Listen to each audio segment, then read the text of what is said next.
Iran के साथ जंग को 1 महीने से ज्यादा बीत चुका है। इस बीच अमेरिकी राष्ट्रपति डोनाल्ड ट्रंप ने जब गुरुवार व्हाइट हाउस से राष्ट्र को संबोधित किया तो पूरी दुनिया की सांसें थम गई। ट्रंप का भाषण नई दिशा तय करने वाला माना जा रहा था, लेकिन 20 मिनट के संबोधन में कुछ भी नया नहीं था।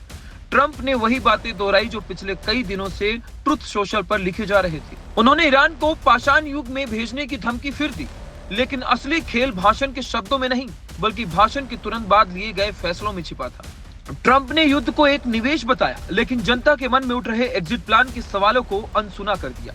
भाषण के बाद ट्रंप ने कुछ ऐसे ताबड़तोड़ फैसले लिए जिससे अमेरिकी प्रशासनिक विभाग में हड़कंप मच गया। ट्रंप ने अपनी वफादार और अटॉर्नी जनरल पाम बोंडी को बर्खास्त कर दिया। वही बोंडी, जिन्हें कभी ट्रंप का सबसे भरोसेमंद सिपाही माना जाता था।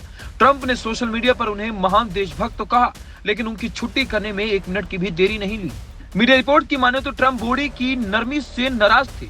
ट्रंप चाहते थे कि उनके राजनीतिक विरोधियों पर आपराधिक मुकदमे दर्ज करने में तेजी दिखाई जाए। जेम्स कोमी और लेटिटिया जेम्स जैसे नामों पर कार्रवाई की असफलता का ठिकरा बोंडी के सिर फोड़ा गया, लेकिन सबसे बड़ा कांटा बनी जेफरी एप्स्टेन का फाइल्स। इन फाइलों के हैंडलिंग में हुई गड़बड़ी ने ट्रंप के लिए राजनीतिक सिरदर्द पैदा कर दिया है, जिसका खामियाजा बोंडी को अपनी कुर्सी गंवाकर भुगतना पड़ा। अब टॉड ब्लेंच कार्यवाहक अटॉर्नी जनरल होंगे। बात यही खत्म नहीं हुई। ट्रंप का असली हंटर चला अमेरिकी सेना पर। ईरान युद्ध के बीचों बीच ट्रंप ने सेना प्रमुख जनरल रेंडी जॉर्ज को पद से हटाकर तुरंत रिटायर होने का आदेश दे दिया है। इराक और अफगानिस्तान युद्ध के अनुभवी जनरल को इस तरह हटाना दुनिया के लिए चौंकाने वाला है। सवाल यह है कि आखिर जंग के बीच सेनापति को क्यों बदला गया? जवाब छिपा है रक्षा मंत्री पीट हेगसेथ की नई रणनीति में। रिपोर्ट के मुताबिक ट्रंप और हेगसेथ को ऐसे लोग चाहिए जो पुराने सिस्टम के बजाय सीधे ट्रंप के एजेंडे पर काम करें। पिछले 1 साल में 1 दर्जन से ज्यादा जनरलों और एडमिरलों को हटाकर ट्रंप ने साफ कर दिया है कि उन्हें अनुभव से ज्यादा वफादारी और आक्रामक सोच की तलाश है।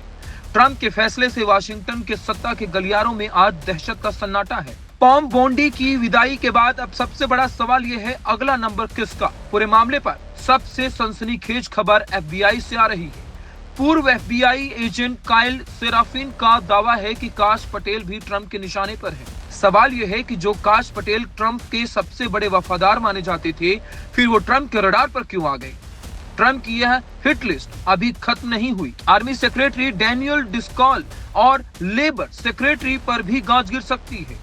ट्रंप अपनी पूरी नेशनल सिक्योरिटी टीम को नए सिरे से रिफ्रेश कर रहे हैं। जानकारों का कहना है कि ट्रंप इसे एक प्रेशर में लिए गए फैसले की बजाय अपने फैसले के तौर पर पेश करना चाहते हैं। ट्रंप दिखाना चाहते हैं कि वो किसी के प्रति श्रेणी नहीं है, लेकिन पर्दे के पीछे की कहानी कुछ और है। ट्रंप के नए प्रशासन में वफादारी की परिभाषा बदल गई है। ली जेल्डिन जैसे चेहरों को आगे लाना यह संकेत है कि ट्रंप न्याय विभाग यानी डीओजे की कमान पूरी तरह से अपने हाथ में लेना चाहते हैं।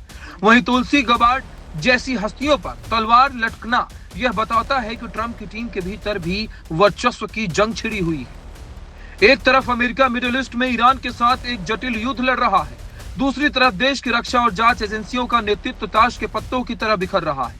क्या युद्ध के बीच इस तरह के बदलाव अमेरिका की सुरक्षा को खतरे में डाल रहे हैं? ट्रंप का यह ग्रैंड रिस्ट्रक्चरिंग या तो उन्हें अटूट शक्ति देगा या फिर प्रशासनिक अराजकता का कारण बनेगा।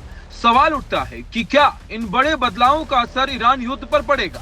ट्रंप का दावा है कि उन्होंने ईरान की सैन्य ताकत तबाह कर दी है, लेकिन जमीन पर हकीकत कुछ और ही संकेत दे रही है।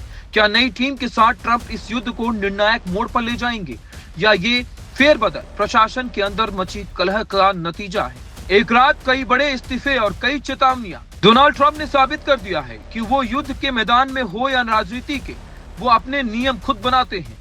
अब नजरें इस बात पर हैं कि कार्यवाहक अधिकारियों वाली ये नई फौज ईरान के खिलाफ क्या रुख अपनाती है।